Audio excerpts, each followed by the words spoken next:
Once again, thank you for making time. I'm Jesse Rogers. Welcome to KTN Prime.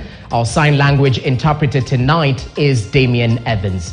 Now, outgoing IEBC chairperson Wafula Chebukati and the two other commissioners, Abdi Guliye and Boyamolu, will still carry out their duties and responsibilities until a new set of commissioners occupy their seats.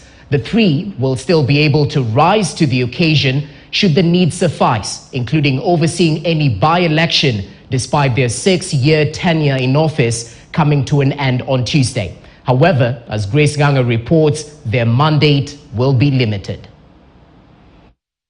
After serving at the helm of the Independent Electoral and Boundaries Commission for a constitutional one term, officially their term comes to an end in less than 6 hours. IEBC Chair Wafula Chebukati and two commissioners, Abdi Guliye and Boyamolu, will exit anniversary towers after serving Kenyans for the last 6 years. But just like an outgoing president who enjoys temporary incumbency until he hands over to his successor, Chebukati, as per the puppeteer's law of government, will remain in office.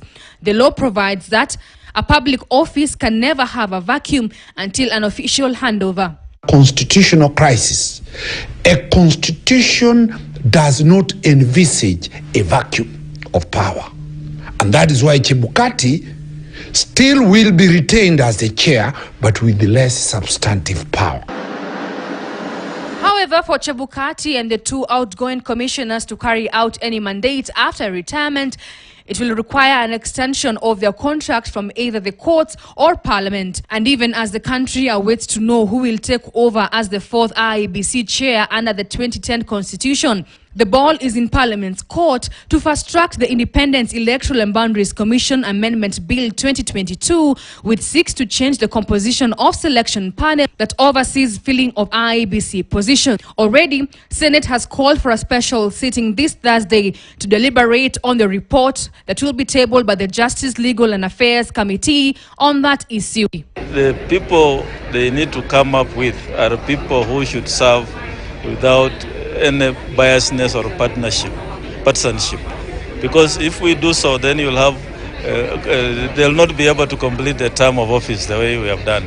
You have to be impartial individuals for them to complete the office term. I say so because any sign of biasness or leaning to any political divide, it goes down very badly if you are a commissioner or a chairman of IEBC. This week, the Chair, Justice and Legal Affairs Committee has finalized the IEBC Amendments Bill. And on Thursday this week, we have been called from our recess or our holiday to come back so that we can prosecute that bill on Thursday, the 19th of this week.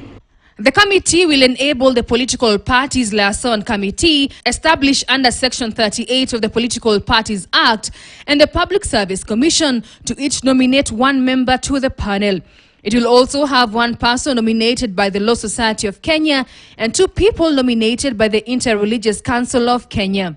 Right now, the government in place seems to have realized that no position should be left vacant because the law and the constitution demands that that office be occupied.